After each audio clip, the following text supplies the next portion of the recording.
I do not want to drink the water out of the water blivet. And suck it up, Buttercup. No, I'd rather bring so much water. My watch just said, "Good job. You did it. You stood up." Hi, young people. Yeah. Thanks, watch. Even my watch sets the bar low. Patting the top cover on the M60 going, she did so well that game. Like that. What if you're gonna... Stop. And that's getting we are not going down that road.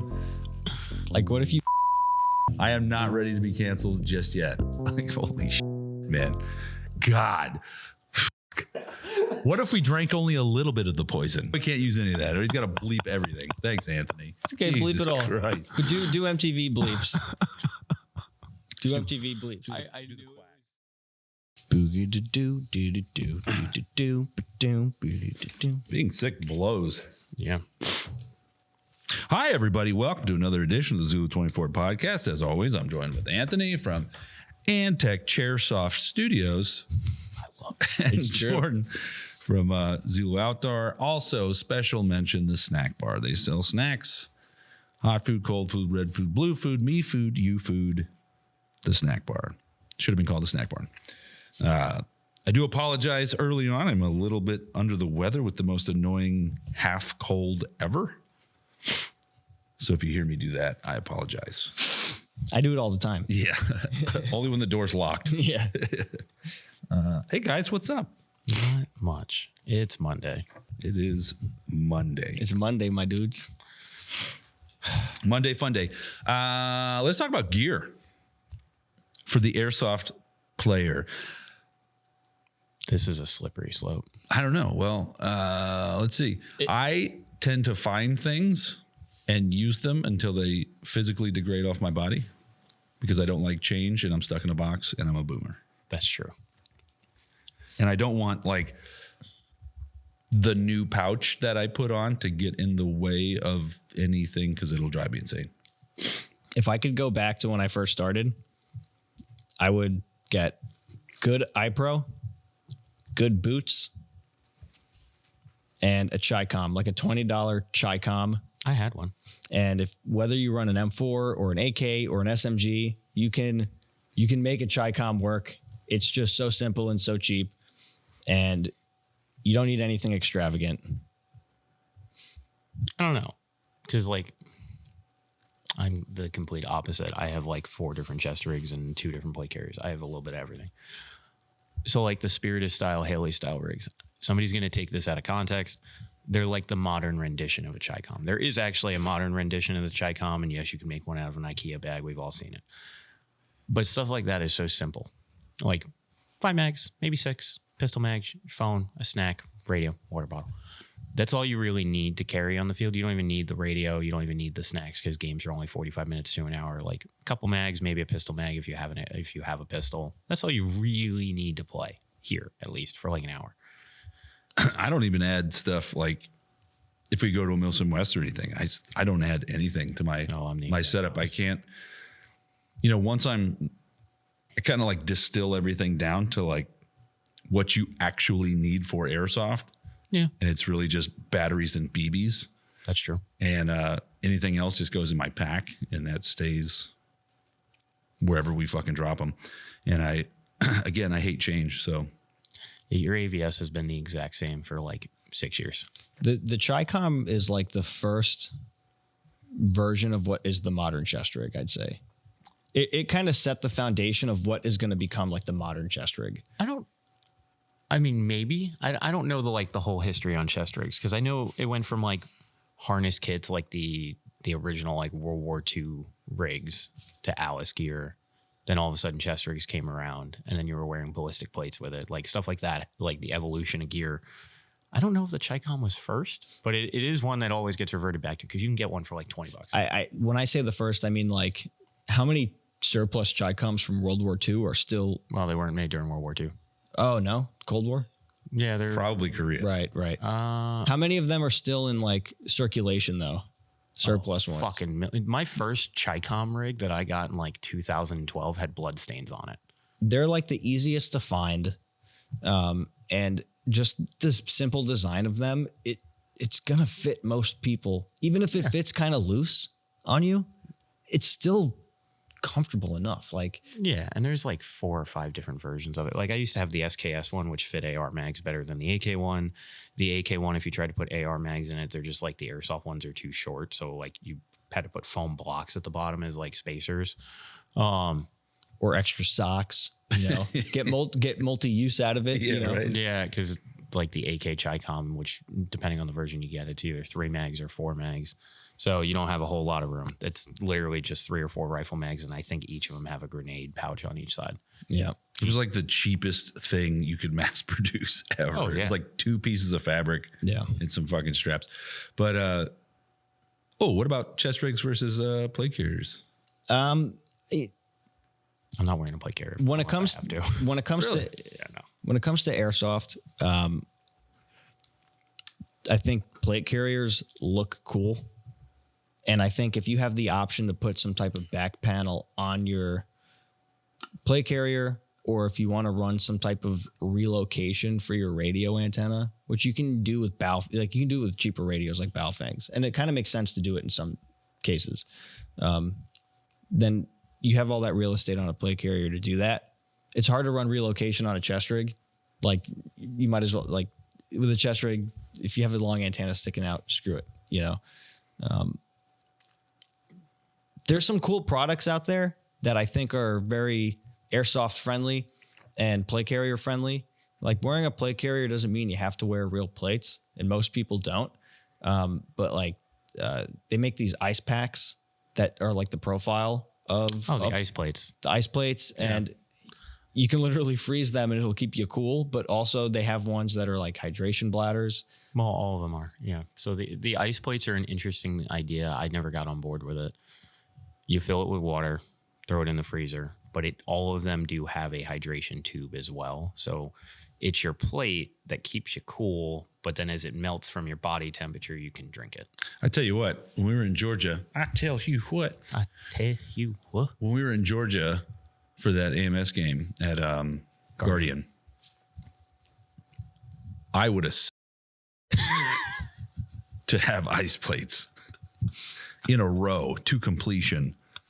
That would have been great. I wore a plate carrier because I feel like if you buy a piece of gear that's seasonal, then it's a bad piece of gear. There's an argument to be made that the ice plate is seasonal. Sure. No, it's not. And I'll explain why.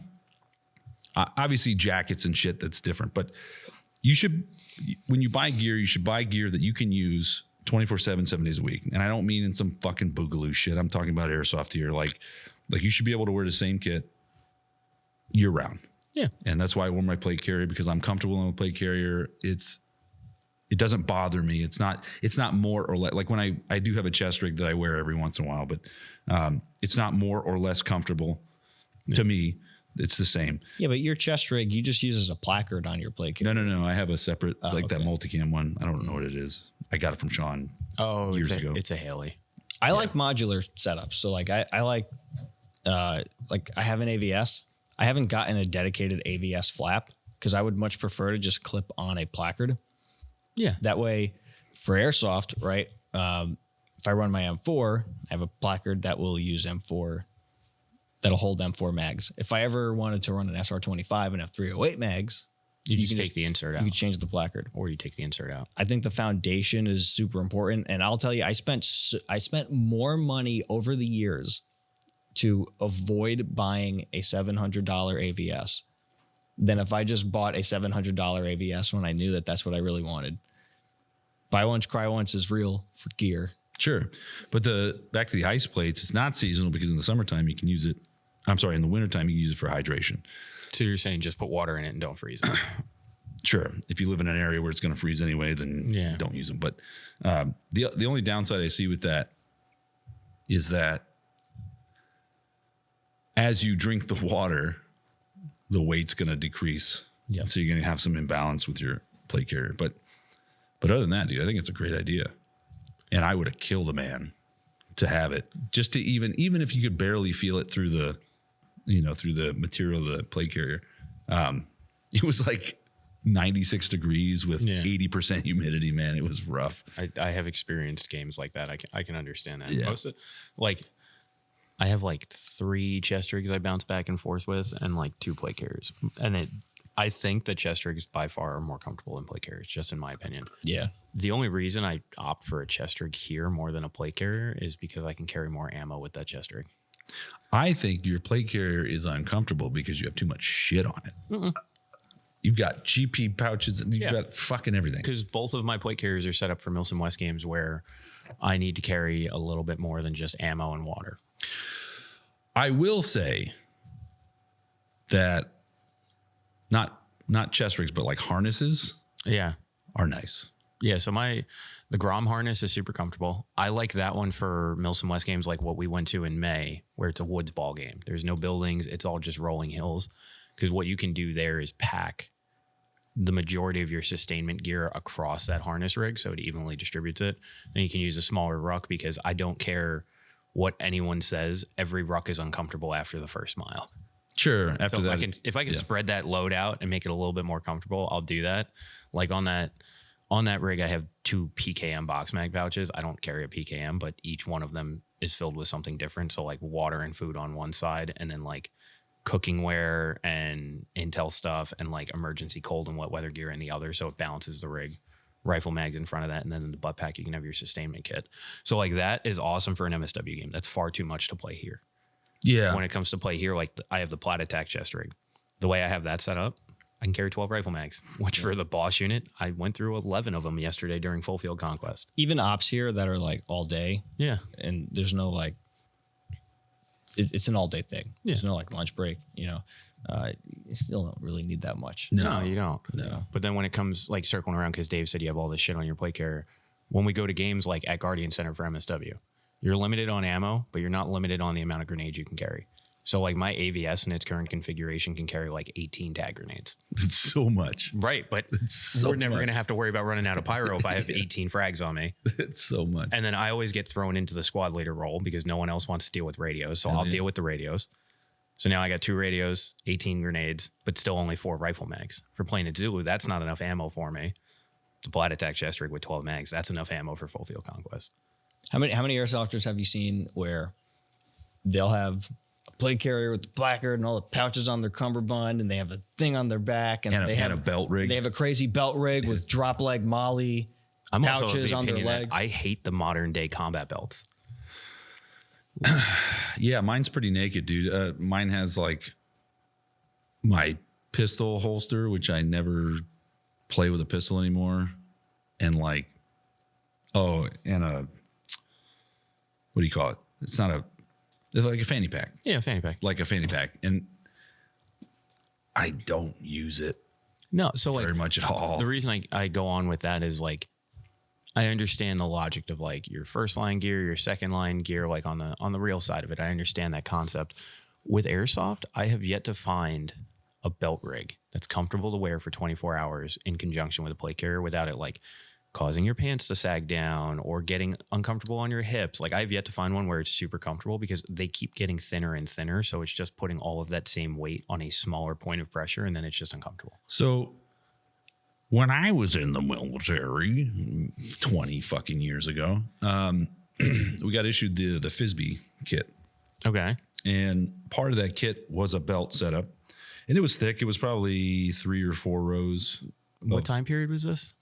Early 2000s. So this is like back when like the HSGI belt that was like this fucking tall and super thick. It wasn't kind of like, that thick, but it was more than they are now. yeah. Right. And it was really padded. But it came with a set of suspenders. I think that's the key. And it was really comfortable because the belt wasn't loose, but it wasn't tight around your waist. And the suspenders kind of held, and you wore the suspenders under your plate carrier, and they were real thin and obviously elastic, and it was really comfortable. That was pretty good. So I think I appreciate the innovation in the belts with the inner Velcro Yeah. like belt and then the outer belt. But I think you're right. I think it condenses all that weight right under your hips or. Yeah. And it sucks because you're putting all that pressure in one spot. And that kind of circles around to something I found out the hard way. So like Anthony, you always talk about do a kit shakedown. Like Airsoft is a great way to shake down your kit. Yep. Okay, so prior to the MSW at MUTC, I tried my plate carrier on with my ruck. I like loaded my ruck up, went for a hike, made sure everything was perfectly fine. At no point in time did I put the belt kit, the plate carrier, and the ruck on at the same time. So about 2 minutes before step off, I went to throw that on and realized my ruck was too tall, and it immediately grabbed my dump pouch and pulled my fucking belt kit down. And I was like, fuck, this sucks. Yeah. So I had to like strip my shit off, take my belt kit off, and wrap it around my ruck and just go, okay, as soon as we drop rucks, I'll put my belt on. And it was an easy way to call an audible. But like halfway through the game, I saw a Periano, and I was like, how are you not having that problem? Suspenders. Yeah. He was wearing a thicker belt that wasn't like Velcro to an inner belt. It was basically kind of what you're describing. He's like, wear that with suspenders. Plate carrier goes over it. Now, I feel like the suspenders matter, right? Because these were real thin, but they were wide. Yeah, that's what he had. Oh, they're so nice. And it's funny you said, whatever the last Milson West I went to, specifically in GTI, I remember this because it was a little bit of a ruck. And of course, NATO always gets ambushed on the way in. And I had my pistol belt on with a pistol. This was the last time I did that. But we got ambushed, whatever. And I went to drop my ruck real fast. And the fucking, the shoulder strap wrapped around my pistol holster. And so as the ruck fell to the ground, it wrapped around there and pulled me down with it. I was like, oh, fuck. Yeah.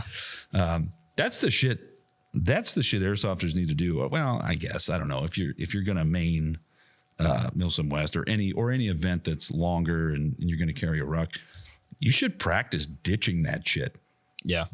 Because that came out of nowhere, and I have ditched my pack before, but I wasn't wearing a belt, and that was the first time it caught on there, and I was just like, holy shit. Like, I wasn't getting shot at or anything, but I was like, it almost ripped my fucking belt off. I was like, holy shit. I think any gear that you can't easily remove off of yourself and put back on by yourself without a friend, like, hey, can you get this buckle for me? Hey, can you put my armbands on? Yeah. Any gear that you can put on and take off yourself in the dark easily is good. If it takes a team of people to help you get your plate carrier on and all situated, then like you're gonna just have moments where you're uncomfortable. Well, that's why when you were talking about your pistol getting caught there, that's why when I'm picking a ruck, because I've tried a bunch of different ones, because it took me 4 or 5 different bags to realize that none of them are comfortable after the first mile. I don't care. Yeah. All the ones I end up picking have like a quick release.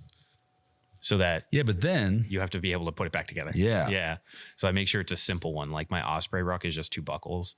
My Arc'teryx ruck is actually just it's like a piece of shock cord. You just like rip it forward, and it has an internal buckle that just comes undone.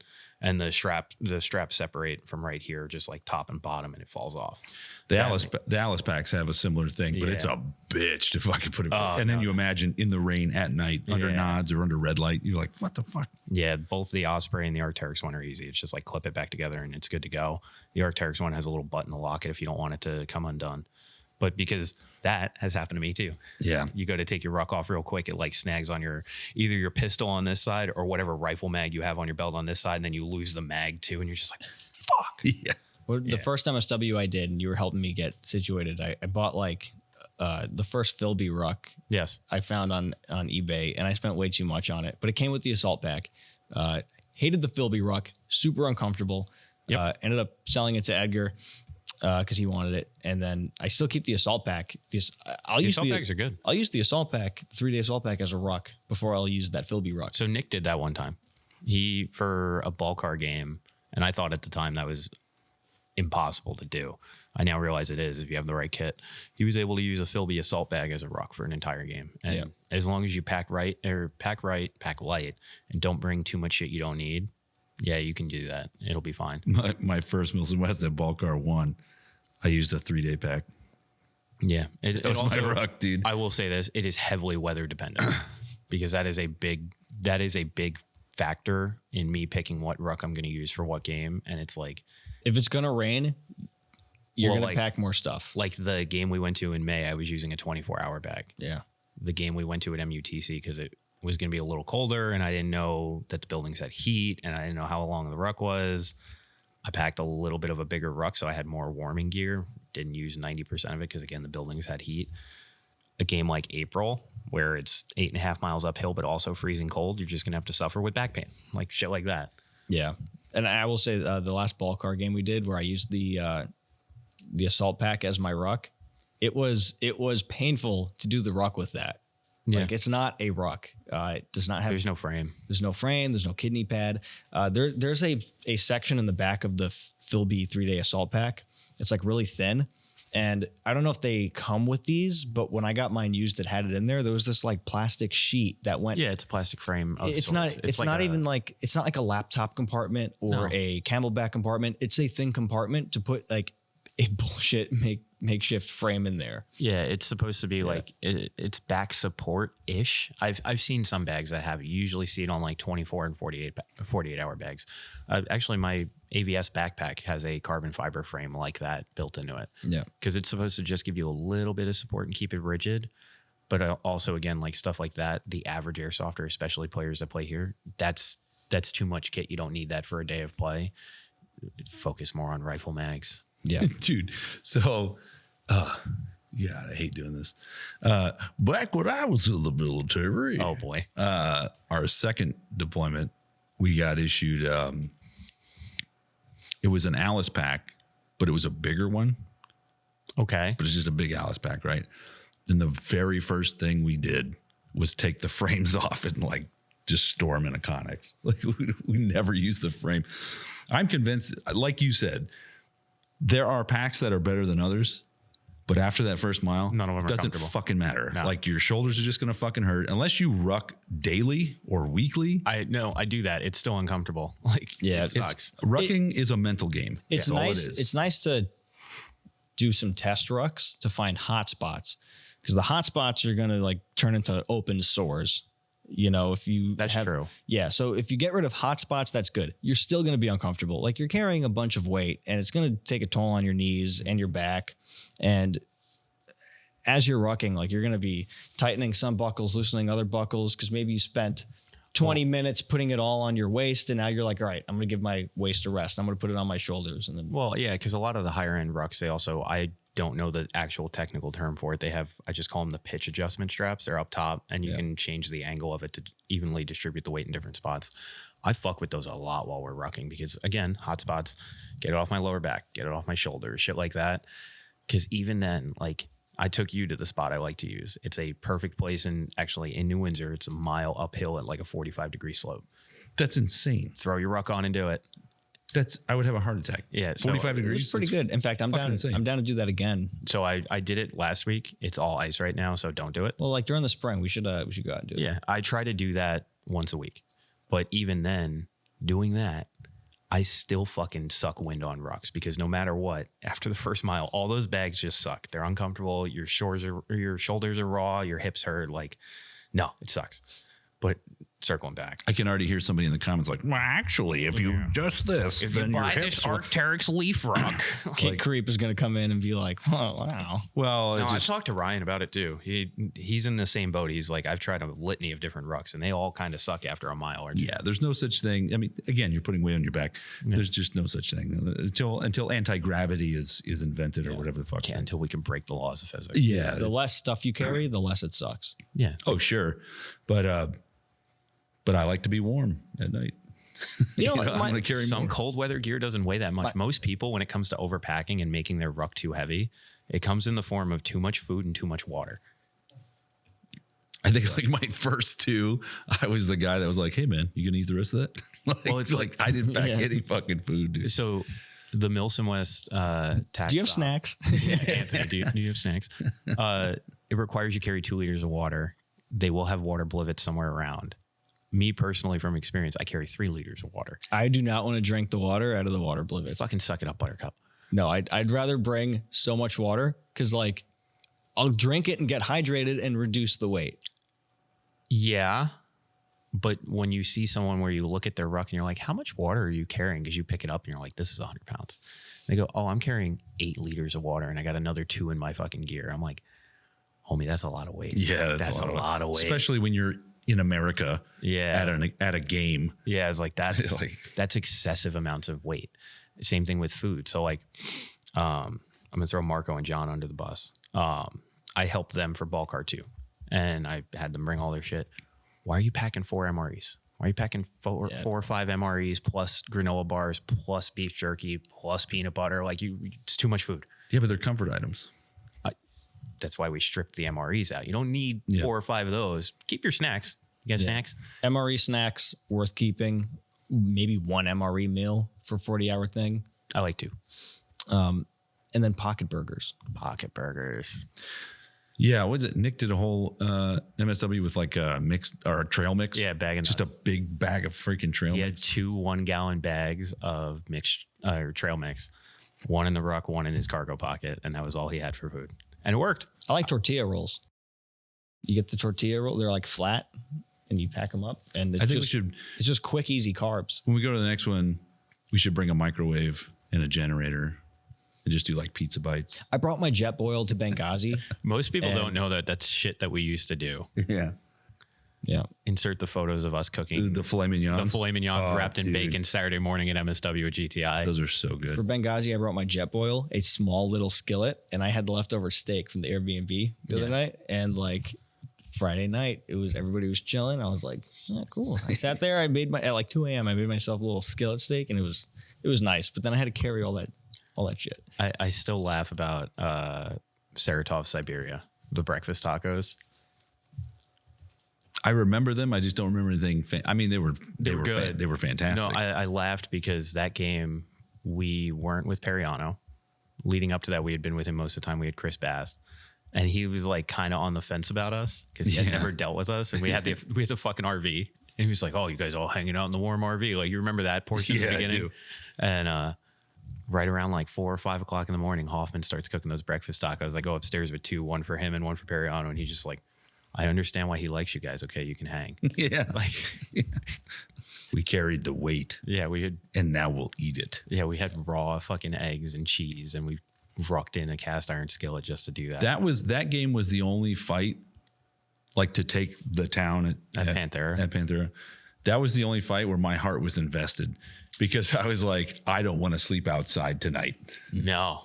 I was like, we will take this town and I will sleep. It didn't matter. It was still just as cold. But I want to know your guys' out of the wind. Yeah. I want to know your guys' take on this because this is something I do. This is something that everybody says not to do, but like phone keys, wallet in the car. I keep some of my kit available so that I can put that stuff in there so that it's safe. Nope, in the car. And like, if I have my whole keychain, because I'm like a janitor, I'll just take my car keys, like just the key to my car. So and now it's even smaller when you lose it. But I have I have a dedicated place for it. Sure. You know. And it's a zippered pouch. It's not gonna have a hole in it. Playing here. And if I were to like leave my wallet, I'll always have my phone on me.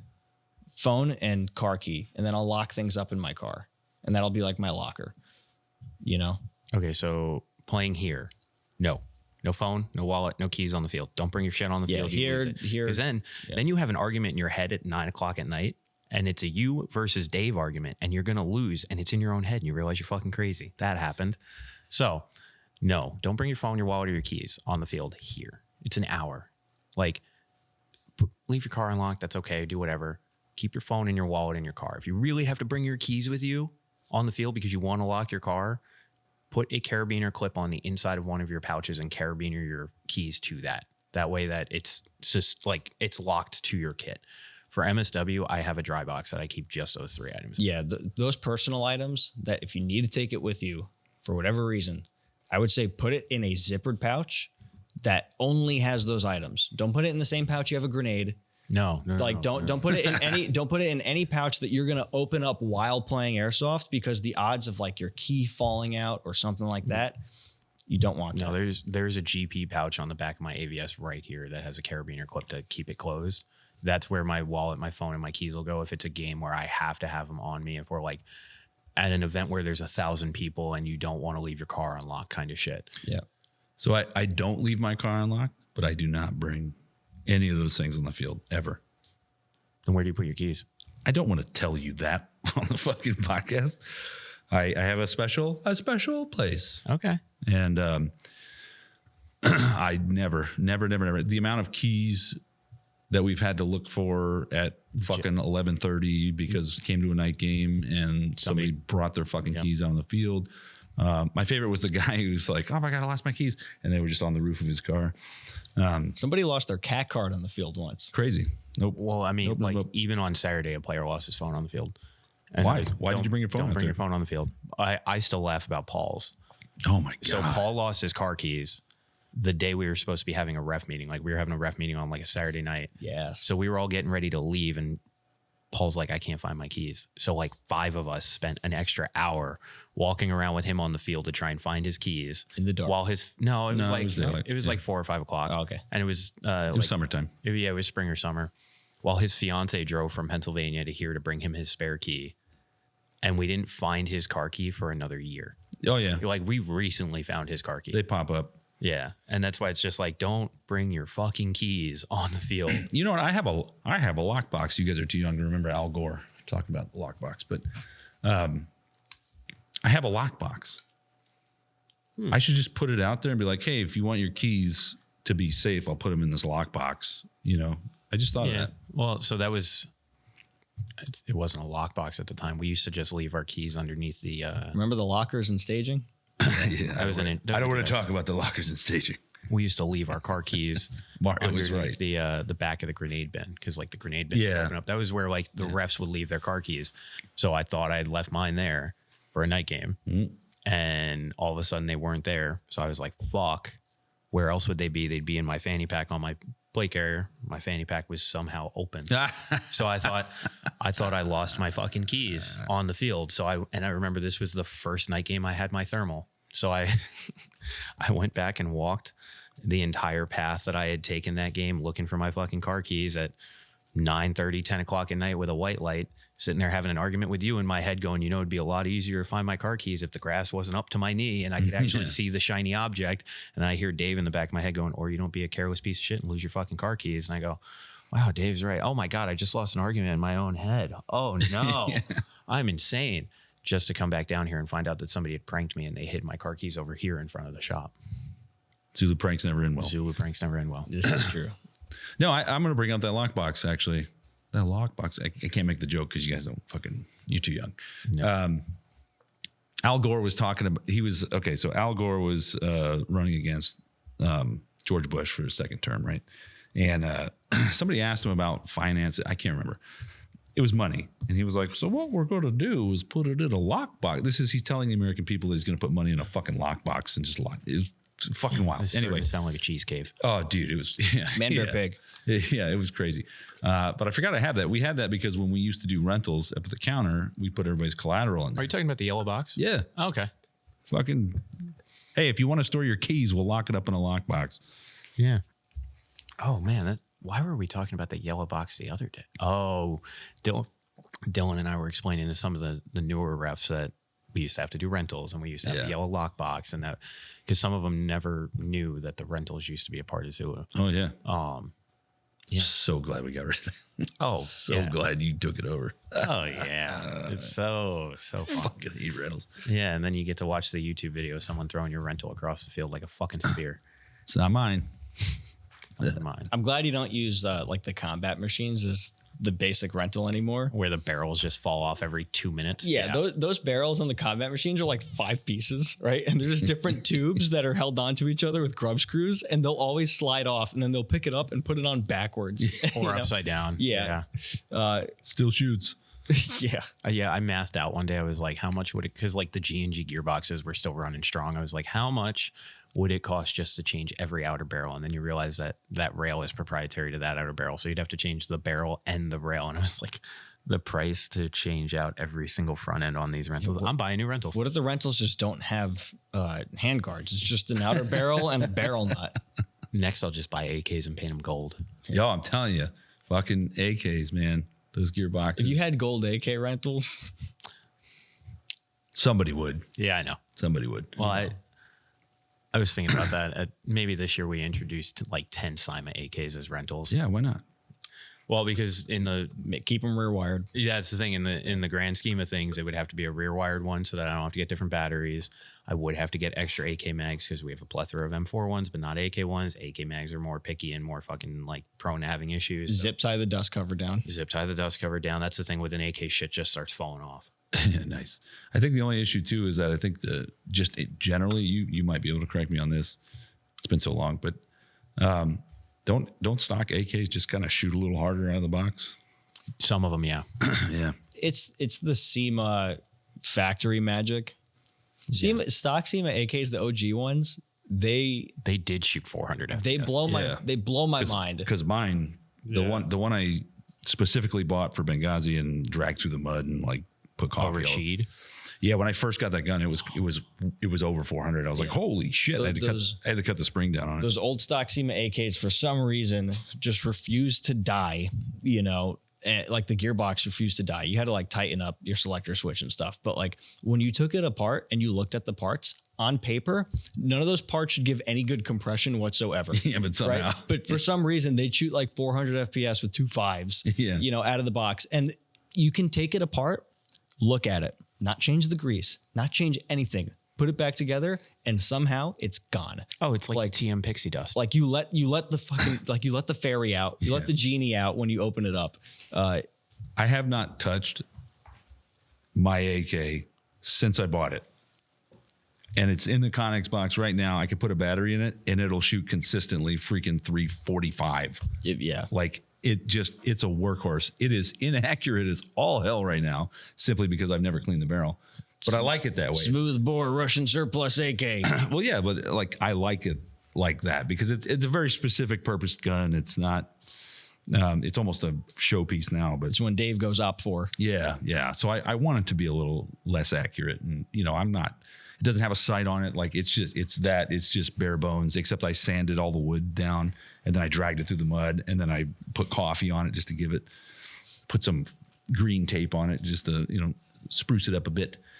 I sanded the metal parts to let it rust. It looks good. It looks right. But it just works. It just works. For some reason. It just works, dude, because I've never opened it. Well, you just brought up a very good debate topic there. You have an AK just for one specific kind of game, one specific interaction. Yeah. How many airsoft guns is too many airsoft guns? There is no answer to that question. How many airsoft guns should someone have? How many at what point should you drink? Yeah. At what point do you look and go, you have too many airsoft guns? Well, I think at a minimum, you need at least one airsoft gun that will allow you to actually play airsoft. Because 10 broken guns that are not fieldable. Well, I'm talking because we were talking with a customer, I think it was Saturday afternoon or Sunday afternoon. And they're like, oh, my collection, I have 18 airsoft guns right now. Is that at what point do you start to realize, oh, I have too many. I don't have enough time to play with all of these. Yeah, but I mean, dude, I have the TW5, the Sistema MP5. That's a wall hanger, man. Yeah. That gun sucks. Well, it actually doesn't. It shoots way too hard. It just Dave weighs. just said Sistema suck on the No, podcast. the Sistema the MP5 MP5, just weighs 15 pounds. Let me rephrase that question. What would be your ideal number of airsoft guns for a collection? To me, I need one good M4, one backup M4. I like to have an AK for fun, for the exact same reason that you have an AK. And then I like to have 2 or 3 meme guns. So gas guns, a sub gun, something different, not just another M4. So to me, it's 6 guns. So I think it's acceptable to have whatever your primary, whatever your primary platform is. If you're an AK guy or an import guy, you should have 2 of those. Okay. You have 2 Sistemas. Yep, only 2. 2 working Sistema M4s. Oh, I have. I know. 4. I think I'm up to 4 and they all work. Yeah. But that's a collector thing. That's like my That's a dying that's my brand hoarding thing. Yeah, that's to make sure I can keep my one running. Actually, I have 5. Anyway, I think it's acceptable. So you got your 2 of whatever primary platform you've got. Just that's that backup gun, just in case dark magic happens and your shit doesn't work. And then I think it's acceptable to have one of every class. So Okay. one SMG, one sniper, one fucking LMG. I think that's okay. Only because I'm justifying in my head what I have. So Because you have an LMG, a sniper, and a. I've got 2 LMGs. I got the 240, the 249, the heat belt. A bunch of Systemas. I've got the Systema MP5, right? Which I'll just never use. Do you have an MP7? I had an MP7. I remember you had one. I don't know if you. I didn't know if you still have I it. sold it. The gas. I would be open to running an MP7 that's HPA tapped. Like a gas. No, like a Polar Star. No, Oh. fuck. The MP7 was the only gas gun I ever ran that was like fucking usable. I'm about to work on one for Richie Yeah, but like coming up. But a Polar Star one, because you got that light gun. The most fun I ever had at a Middleton West was running that MP7 Oh, it's Shelby. at Shelby with 2 mags I miss Shelby. because the rest of them broke during shipping. That was so much fun. You just like collapse the stock, jump through a window. It was like running around with a toy. It was, well, they are a toy, but Just like running around with a Nerf gun. yeah, it was great. So I think having one of every class is justifiable to your wife. When you When was the last time you used that MP5? I chronoed it and it was shooting like 420, and I was like, why does it chrono this? Like, why? And then I was like, fuck it, I just hung it up. And Yeah, I used to sit in the backdrop of the podcast. yeah, and the mags were only 40 rounds. Mm-hmm. It would be cool for indoor, I guess, for a little bit, but I hate indoor. So I have some customers that when they want me to build them a gun, they want something that's super modular. Like they really, and it's an appealing idea to have like this M4, right? And if you want to use it as a green tag here, you can, but then there's a magic thing you can do to now make it a DMR. And then you just change the that sight. doesn't always And work. there's a certain level of modularity you can get out of some platforms, but there does come a point where like the more modular you make the performance of the gun, like jack of all trades, master of none. yeah, You know, the less effective it is at one. You know, so like there's certain there's certain classes that I really try to divorce from one another. So like your thing's either going to be a green or blue tag M4 or it's a DMR. And if you go DMR, it should probably stay dedicated to that. And Yeah, kind of like with when you and I were talking, I never wanted my Kythera to be able to go above 400 FPS. I want it to be good at that 350 to 400 range. yeah. Now there's some, you know, if you have like a Polar Star F2 and you can tune your settings and you can change your upper and barrel length, And get a regulator that can do 200 PSI. you know, if you have all of that, then yeah, you're pressing buttons on your FCU and turning the PSI on your thing and maybe changing your upper. So And now you have a very modular platform there. It's assuming, you know, the tolerance stack with your uppers, even if they're the same brand, you know, you have to hope that everything kisses nice and So- still cooperates when you Lego them up. So when Polar Star became a thing, I bought the Polar Star The PR15. PR15, whatever. Yeah. Right? And then I think you had to use VFC. Yep. So then I bought a VFC that had a longer, you know, it was like the DMR VFC, right? So I had like this super like 8-inch barrel, like super small M4. And then I had the DMR upper, and that worked out really well. I just stopped using it because through a magnified optic, you see things that, you know, you see people that you respected before, and then you're like, oh, I don't like that. That's why I stopped using it. But it transitioned really well, and it was like good to go. But that was at the old field. It's different now. But I mean, that's basically what I do with my Kythera. Like everybody jokes about my million uppers. That's why I have those, so I can change it out depending on. Usually, it's the same barrel length. I just want it to look different. Yeah, that's kind of how I run my uppers for my VFC. I mean, as far as like how many guns I have and that I actually use, I tend to get guns that don't work, and then I build them up eventually one day. I really don't. 'Cause Never. I don't get to have nice things. the cobbler's kids go without shoes, man. That's just the way it is. I think I have like 2 AEGs that I actually gave a shit when I built it. And when I say I gave a shit when I built it, I mean like it's still not as nice as my customer guns. You know, I just use my nicer open box parts that I had lying around. Yeah. And maybe I bought a couple new parts for it, you know. You still have that 416? Yeah. Yeah. My 416s are like my babies. And then I have my Kythera. There's one 416 that I use. Another thing, these are all VFCs. So really, I have a Kythera lower that works, and I have a good AEG lower that works. It's in a 416 body. And then I can just change my VFC uppers all I want. I have another VFC lower that's like a really old gearbox. Like the gears in it are probably from 2016 or something.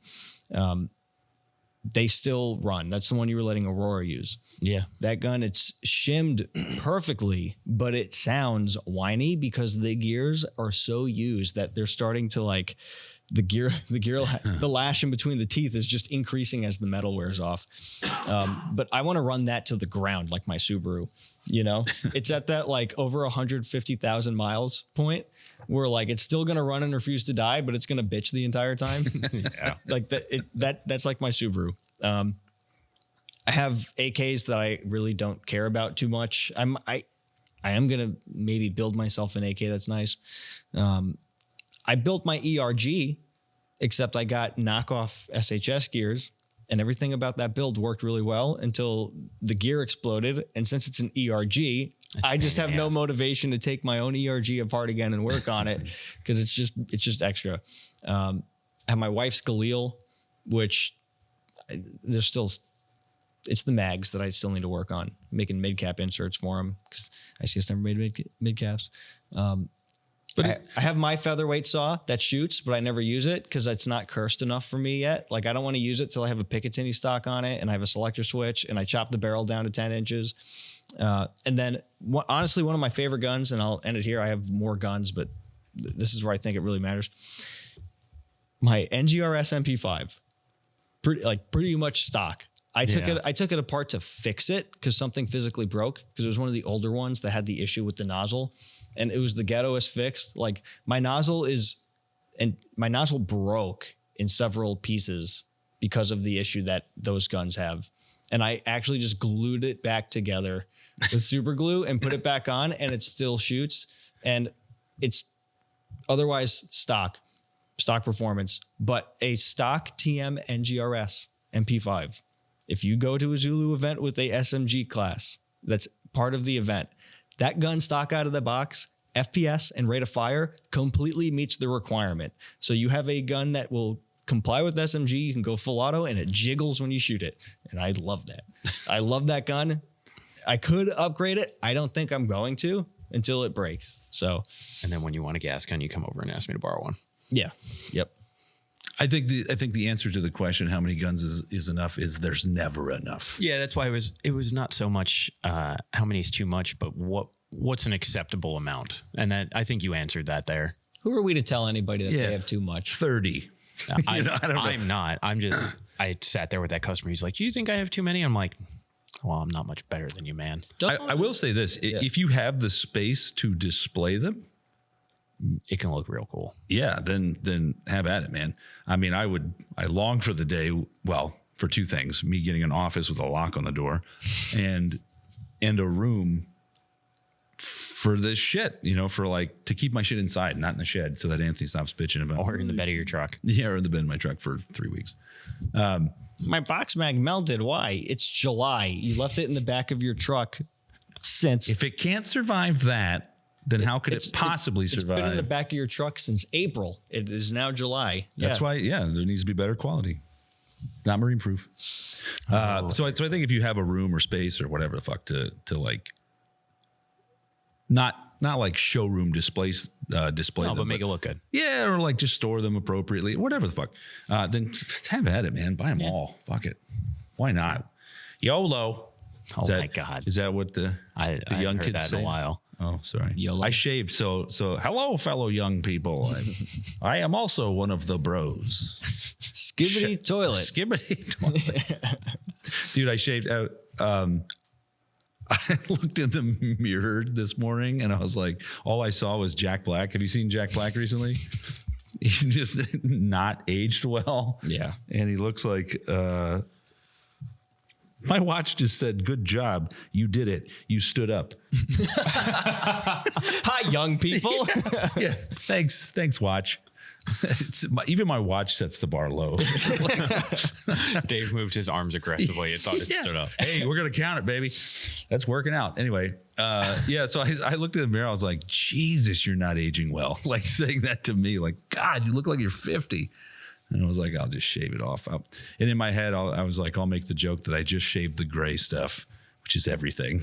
Just the gray is just creeping in, brother. I think the gun discussion kind of melds into that gear discussion. Like, how much gear do you really need? How many guns do you really need? I think like if you're a guy that has an M4 and an AK and an SR25 and an SMG with stick mags, like placards, you can switch placards around and have something. Or there's some very modular pouches like the HSGI taco pouches. I agree with that. You should have two platforms, right? You got your chest rig. I'll give you three. The harness rig. The harness rig, right? No, you need at least 5 chest rigs. No, like feet. Like you've got 3 things. You got your plate carrier, your chest rig, and your harness rig. Right. And then, if you have multiple guns, multiple calibers, you can have the inserts or change the placard or whatever. But your gear should really, just to develop that muscle memory, your gear should kind of stay the same. That way, at night, under NVGs or whatever. Or just when you're tired and it's been a 36-hour op. Sure. Yeah. Somebody surprises you, whatever. You're not reaching for the thing because you wear your plate carrier most of the time, but this time you're wearing this other piece of gear or whatever the fuck. Yeah, but this is my multicam black chest rig. Sure. And if I'm on that team, I want my chest rig to match my gear. That's why gear color doesn't matter. I'm a big fan of just getting Ranger green gear. That's it. And then whether if you're M81 Woodland or multicam or whatever, Ranger green just fits the bill. Now, I've been getting multicam pouches lately, but Normie. It's okay. Multicam accents on your Ranger green gear looks really cool. Sure. I can understand that. I have done that. That's also why, excluding the harness rig, if we look at all of my chest rigs versus my plate carriers, all of them, the ammo's in the same spot. It has to be. There has to be some sort of consistency. Yeah. Just so that in that moment, and this is not life or death or anything like that, but I'm just saying to be proficient, you're always reaching in the same spot. Yep. And I get it. New gear comes out that is unequivocally better, in every single way than yours. But again, you can set it up. You can set up that new gear because mostly everything's modular now. Yeah. You can set it up in the same relative position as your old stuff. And now you're that much faster at reloading or grabbing a Snickers bar or eating ice cream, whatever the fuck, right? It creates that muscle memory. Yeah, I'm still stuck in the old ways. I hate all the new gear. I don't hate it. I'm just a dinosaur. I get stuck in a path. And it's like this, dude. Oh, this is me to a T, right? When I go to bleep that out because they don't pay us for a sponsorship. When I go to ads, I get the same thing every time, and you know why? The thing is good. I get like it's a bacon cheeseburger with jalapenos, fried jalapenos on it. It's fucking delicious. But it's because if I order something else and it sucks, I'm going to beat myself up and be like, you fucking knew that the cheeseburger was better. I'm like the same way with gear. Yeah. If I try the new thing and it fucking sucks, I'm like, God damn it. I had it. I had the formula and I messed it up because I went out and tried a new thing. Never try new things. That's a lesson. Never, always live in a box. Dave just hates change. Live in a padded room. You'll never get sick. You'll never get hurt. No scars. Well, so hear me out on this one. The Spiritus rigs came out and everybody liked them because they were new. They were cool. You had Velcro inserts. You could change it up. You can get 308. You can get 556. That's awesome. Okay, so let's rewind back to like 2002 when the Eagle RRV was popular. I'm assuming you've seen the Eagle RRV. I can imagine it. Yeah, I have one in the other room I could show you if you really wanted to. In between those two rigs, there's things like the Plat Attack rig that I was wearing yesterday. So the Eagle rig is just a Molly front chest rig. And everybody that had one pretty much put 3 double stack M4 rifle mag pouches, throw your radios, your GP pouches on, and you can carry 6 mags and ancillary shit. The Plat Attack rig is just that, but the pouches are sewn in.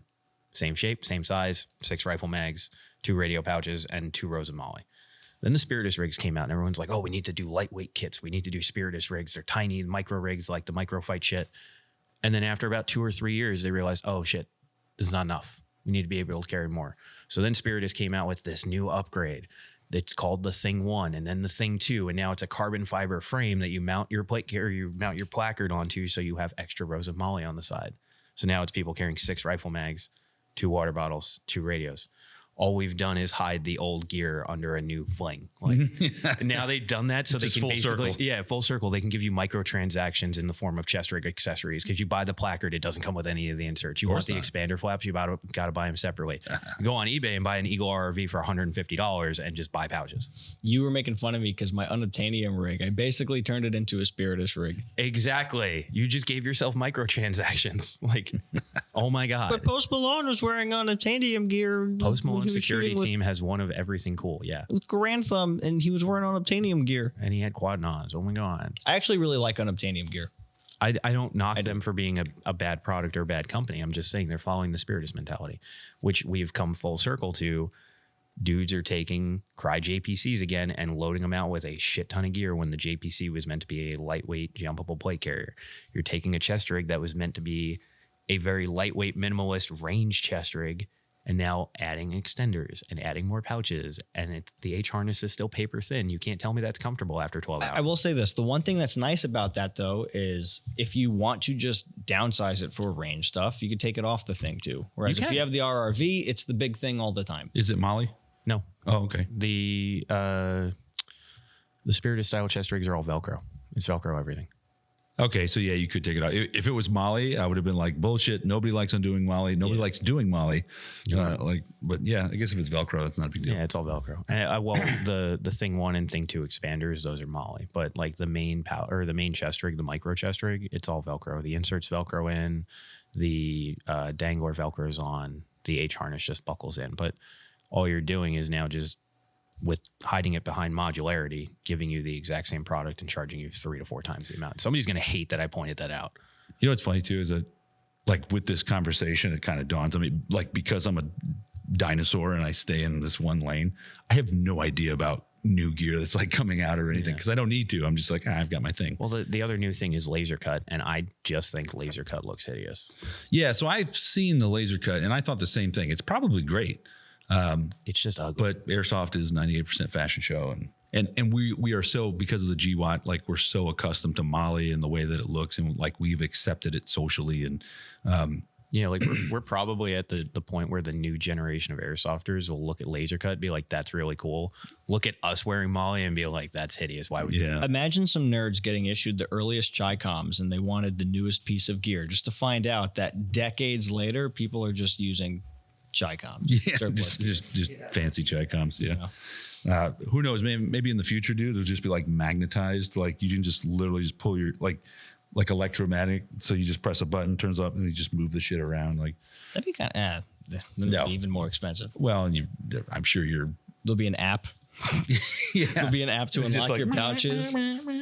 There's certain pouch locations that you can't even access unless you buy the you can't open the pouch unless you unlock it first. Yeah. Shit. Who knows what's gonna happen, man? You'll see mags upside down and shit. That'll be weird stuff. Some guys at like the USPSA shoots, they have these pouches for their pistol mags that are like magnetic. I've seen those. Yeah, those are cool. Yeah, that would not be great for anything besides that. Yeah. So the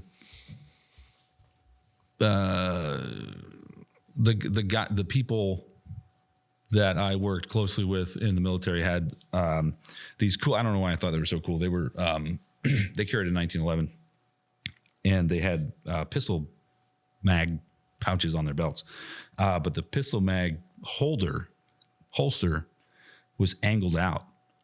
Oh yeah, at like a 30 or 40 degree angle. So it clears your kit. Yeah, it was cool. I thought that was neat. Because I know Tactical Tailor around that same time period, they were called the Tactical Tailor Magnus pouch, I think. They were open top pistol mag pouches like that, but this was before Kydex became popular. Yeah. So they put neodymium magnets in the mag pouch. So because 1911 mags and Beretta mags were metal, they were magnetized to the inside of the pouch. I don't know if that was the case, but they looked a lot like S-Tac. Yeah. I mean, granted, they weren't around back then, but they looked like S-Tac mag pouches, but they were angled out. And I was like, wow, that's so fucking smart. Like, holy shit. What about helmets? What about them? I don't wear it unless I have to wear it. Yeah. If I'm not wearing night vision, dude, Like I forced myself, because I have a Team Wendy. I forced myself to wear it over the summer at some point, and I was just like, It looks good. yeah, Helmets are cool. it just sucks, dude. You go on the prone and you're trying to aim down sights in the prone, Yeah. dude, and you're just like, eh. When I wear my helmet without nods, it's only because I have scrim on it, and it's a bump helmet. So if I take all the stuff off, like it's lightweight, I have a boonie that's got leaves on it. and I got my X Fog on that helmet too. I wear a baseball hat. I don't need an X-Fog. Yeah. So anyway, let's take a break. Yep. And after these messages, we'll be right back. And we're back from the break. Anthony, do you know what time it is? Is it Normie? What do we got today, Jordan? You guys are getting so good at that. Are you a normie if you call your gun by its own name or by a pronoun? Wait, what? Rashid. Ooh. If you name your guns? If you name your gun or you continually call it a her. Ooh. Because we've all dealt with those players where they walk up and they're just like, oh, yeah, she did real good that game. I got so many kills with her. I have definitely, like when my gun has been acting up, I have definitely been like, oh, she's being a bitch today or whatever. Like I've definitely said that. Ironically or unironically? But I've never referred to my gun as a he, she, or well, except for one. But like I didn't name. I know, but we've all, like, in the same way the last episode we had, is it normie if you etch your kills onto your box mag? Is it normie, like when Connor bought the 240, it had Baby Ruth on the side of it? Baby Ruth. This is easy for me. Yeah. Just like all the other Is It Normie topics, I know it's Normie because I did it when I was 13. Shit. The dust cover of one of my oldest guns, my VFC E Series M4, the dust cover, I named it Esther. And it says Esther Kills. Why? When I was Why 13, I etched that into the dust cover. I'm so glad I brought this one up. Did you watch Nicolas Cage stealing cars? No, in Fallout New Vegas, there was a unique version of the Fat Man called Esther. Okay. I thought it was cool, so I just named my M4 Esther. 13-year-old you was so proud. You really are a Fallout nerd. Fallout's a great game. I Great know, series, I'm dude. not knocking on it. And New Vegas is the best one. Fight me. Debatable, but so the AK we were just talking about that I have that I only use for very specific. Realistically, I only ever used it for Benghazi at Zulu. So if I'm not mistaken, doesn't it have Rashid etched into it? it does. That was Rashid because it was a very specific. There was a very specific aesthetic I was going for. Yeah. And yeah, that's. But so this is where the talking point of doing it ironically or unironically comes into play, because to you it was a meme. There are certain people that genuinely are fixated on that part, because like to me, I don't name my guns. I don't call them, he, she, it, whatever. I usually refer to them by the build. So like I got my 416D, I got my 416. I've got my Block 2, my Block 1.5. Like I just call them by the autistic names that I give them. I don't name my guns, but some people do. Is it a normie thing if you name your guns? Oh man, I feel like that teeters the edge. You're definitely edging into normie status. Edging. if you're naming your gun, I don't know. I don't know. I mean, like with ships, we're like she, or, you know what I mean? Like with cars, And like the whole, it's bad luck to rename a ship. yeah. I mean, like, well, that might just be a human thing, right? We personify certain characteristics upon inanimate objects because things are temperamental and people are, so maybe that's. I named my gun the most beautiful name I know. Jenny. I mean, like now, okay. So what I could see as certainly normie is, okay, you've got a sniper rifle, you hit somebody, and then you're like, good job, Jenny. Jedi. Good job. Well, that Jedi. falls in line with the. Jetty's doing good work today. Like something like that. But I've never witnessed that. I've never witnessed that. I've witnessed you got to kill and you're just like tango down. Like, Well, every Rust 4 guy ever, Brakushi or whatever the fuck he says.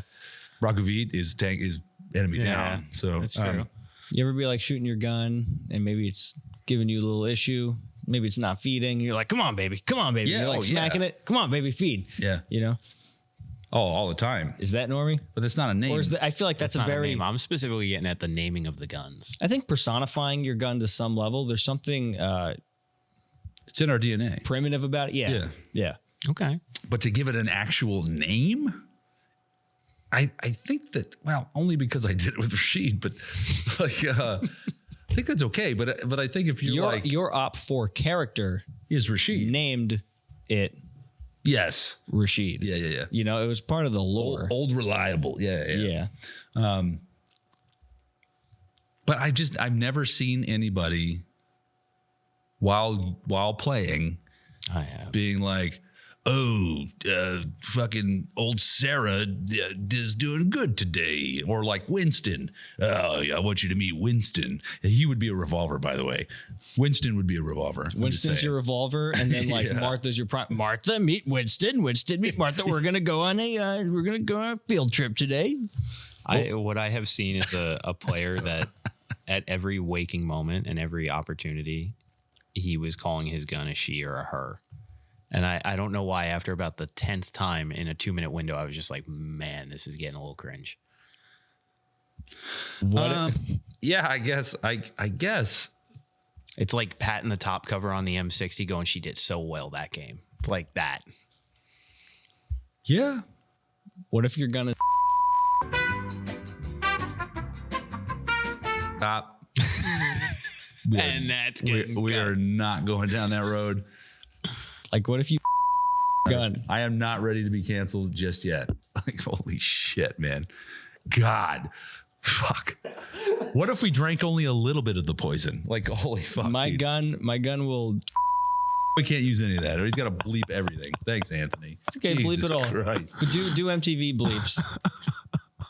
Do MTV bleeps. I do the knew it quacks. was. I knew I there was really the like the- potential of this conversation going there when I brought it up. I was like, this has to be tiptoed correctly, but it's gonna be so funny. Oh fuck!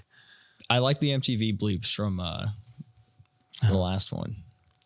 Yeah, There's the something actual. about them. Yeah, there is. There's a visceral reation. Yeah. You're like, ooh, there's something spicy there. Like, If I I wish. used it every time. I mathed it out on the most recent episode, the one where we talked about the questions from the Q&A. Because we started the podcast after sitting here for about 15, 20 minutes, our brains were like cursing the entire time. In the first 15 minutes, there would have been like 32. Yeah, your ears would have been gone. But okay, so let's get back on topic. So the naming of the gun. naming of the gun, man, only because I've never actually witnessed that. I would say if you want to, etch a little Rashid on the side of your AK, hanging up on the wall, I think it's okay. Nah, it's normie. It's yeah, normie. Yeah. Okay. I'm a little torn by this because, like, me personally, I've never given any of my guns a name. I can understand the joking aspect of like smacking the side of it, going, "Will you just fucking work already?" Like you're being a bitch. Like, Yeah. I understand that. To me, the normie aspect of it comes in when you're just like obsessively referring to it by pronouns. Sure. It's like, oh man, that's a little weird. It's still an inanimate object. Dude, nice block too. What kind of site is that? That you mean Bethany? Yeah. Bethany. Yeah, I'm making Bethany's up a the name. sawed-off shotgun. Let's be real. Okay. What would a Glock be? Glock's a Steve. That's Steve. I named my first airsoft Glock Gloria when I was a normie No. because it starts with a G. My L VFC and E an series, because it's an E series, was Esther. Oh my MP7 was Maria. Is it all female names? Yeah, they have to be. Yeah. I don't know. Winston's a revolver. Well, okay, hold on. I'm going to backtrack. I haven't been the one to do this, but people name their cars. Normies. Now, what I'm getting at here is I've noticed this from being friends with guys and girls. Girls always name their cars a guy name, and guys always name their cars a girl name. Okay. Yeah. So Am I weird for calling my AK Rashid? I don't know. Am I weird no. for calling them normies? I think it's normie. That's me. All it's right. normie. Okay. That settles that. Anthony thinks it's normie. I'm on the edge on that one. I think there's some application. I think this is one of those instances where if done incorrectly, it is a normie antic. I don't know that there's a correct way to do it, but I'm just trying to justify my own actions. I'm trying to defend but you deep here. down, There I is know. no justification Yeah, I for my actions.